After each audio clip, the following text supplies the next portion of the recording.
আমি মাননীয় প্রধানমন্ত্রীর দৃষ্টি আকর্ষণ করে বলতে চাই যে উন্নত বিশ্বে যেইভাবে সোশ্যাল সিকিউরিটি নাম্বার রয়েছে, জন্মের পর থেকে নিবন্ধন হয়, এই নিবন্ধনটি যদি করা হতো তাহলে 18 বছর উপরে যারা ভোটার আইডি এবং ব্যবসা বাণিজ্যের জন্য যে ন্যাশনাল আইডি ব্যবহার করে সেটি যদি জন্ম থেকে শুরু হতো তাহলে আমাদের স্কুল সিস্টেমে এই নতুন আইডিটি চালু করার কোনো প্রয়োজন হতো না।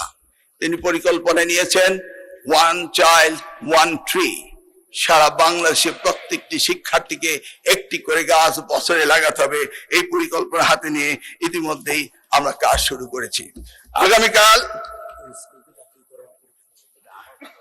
আগামীকাল বিকেল 2টার সময় চিন্মৈত্রী সম্মেলন কেন্দ্রে এই স্টার্ট আপ ইনোভেশন শোকেসের উপর একটি অনুষ্ঠান হতে যাচ্ছে। এই অনুষ্ঠানটিতে আমি আপনার মাধ্যমে সকলকে দাওয়াত দিচ্ছি। আপনারা সেখানে গেলেই দেখতে পাবেন যে আমাদের দেশের এই শিক্ষার্থীদের কি ধরনের উদ্ভাবনা শক্তি রয়েছে। সেই বিষয়টি অলিম্পিয়াড, বিতর্ক, স্কাউট, বিএনসিসি, গার্লস গাইডকে তিনি অত্যন্ত গুরুত্ব দিয়েছেন এবং আগামী বছর থেকে সারা দেশে 24,000 করে বিএনসিসি তৈরি করার প্রস্তুতিও আমরা নিচ্ছি। ইতিমধ্যেই মাননীয় প্রধানমন্ত্রী একটি নির্দেশ পাঠিয়েছেন যে সেই স্কুলটিকে, ধানচির তিন্দু এলাকার সেই স্কুলটিকে যেন জাতীয়করণ করা হয়। আজকে মহান সংসদে তিনি এই স্লিপটি আমার কাছে পাঠিয়েছেন। মাননীয় স্পিকার, প্রিয় নেত্রী দেশমাতা বেগম খালেদা জিয়া প্রাথমিক স্তরে শিক্ষার বিনিময়ে খাদ্যের কর্মসূচি করেছিলেন, পরবর্তীতে টাকার বিনিময়ে শিক্ষার কর্মসূচি করেছিলেন। তিনি মাধ্যমিক স্তরে উপবৃত্তি করেছিলেন এবং পরবর্তীতে ইন্টারমিডিয়েট পর্যন্ত তিনি উপবৃত্তির ব্যবস্থা করেছিলেন এবং আবারও বলেছিলেন যদি আমরা আবার দায়িত্ব পাই তাহলে স্নাতক পর্যন্ত আমরা উপবৃত্তির ব্যবস্থা করব। এই ঘোষণাটি ইতিমধ্যেই আমাদের প্রিয় প্রধানমন্ত্রী জনাব তারেক রহমান সেটিও ঘোষণা দিয়েছেন। উচ্চতর শিক্ষার জন্য এই যে তিনি ঘুরে আসলেন, চীন সফর করে আসলেন, আপনারা জানেন সেখানে গিয়েও তিনি শিক্ষার উপরে আমিও সাইন করেছেন এবং সবচেয়ে গুরুত্ব দিয়েছেন তিনি টিবেটে। আমরা জানি আশরাফুল মুতলাকাত সৃষ্টি সেরাজীব আমরা।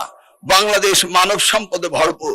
এই মানব সম্পদকে কর্মদক্ষ জাতি হিসেবে হিউম্যান ক্যাপিটাল ডেভেলপমেন্টের জন্য, সোশিও ইকোনমিক ডেভেলপমেন্টের জন্য তিনি আজকে কারিগরি শিক্ষাকে সবচেয়ে গুরুত্ব দিয়েছেন এবং একটি এমইউ স্বাক্ষর করে তিনি এসেছেন চীন থেকে। মাননীয় স্পিকার, তিনি সবচেয়ে গুরুত্ব দিয়েছেন প্রাথমিক শিক্ষাকে।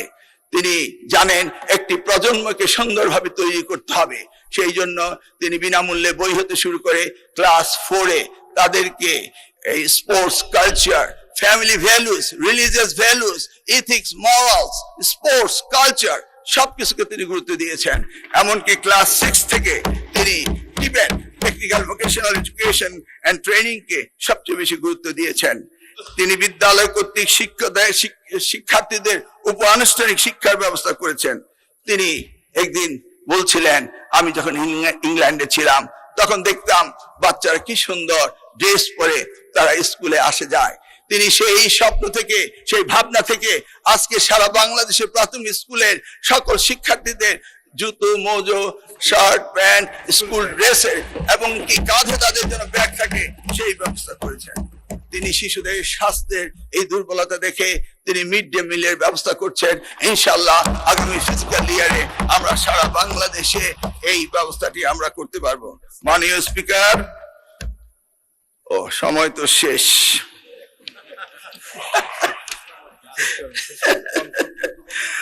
আর কি বল, কারিগরি মাদ্রাসা এডুকেশন, এই তো মে মাস, জুন মাস, দুই মাসের মাদ্রাসা শিক্ষকের বেতন পায়নি। মাননীয় স্পিকার, বিগত সরকার এনটিআরসি থেকে প্রায় 17,000 শিক্ষক নিয়োগ দিয়েছিল মাদ্রাসায়। প্রতি মাসে আমাদের 501 কোটি টাকা লাগে, কিন্তু সেই টাকাটির ব্যবস্থা করা হয়নি বলে আমরা এই মাসে আমরা মাদ্রাসায় বেতন দিতে পারিনি। যদিও মাননীয় অর্থমন্ত্রী আমাকে তড়িৎ গতিতে 100 কোটি টাকার ব্যবস্থা করে দিয়েছেন এবং কথা দিয়েছেন জুলাই মাসে তিনি বাকি সব টাকা দিবেন। আমি মাননীয় অর্থমন্ত্রীকে ধন্যবাদ জানাই। মাননীয় স্পিকার, শিক্ষকদের জন্য কল্যাণ ট্রাস্ট ছিল, শিক্ষকদের জন্য অবসর ভাতা ছিল।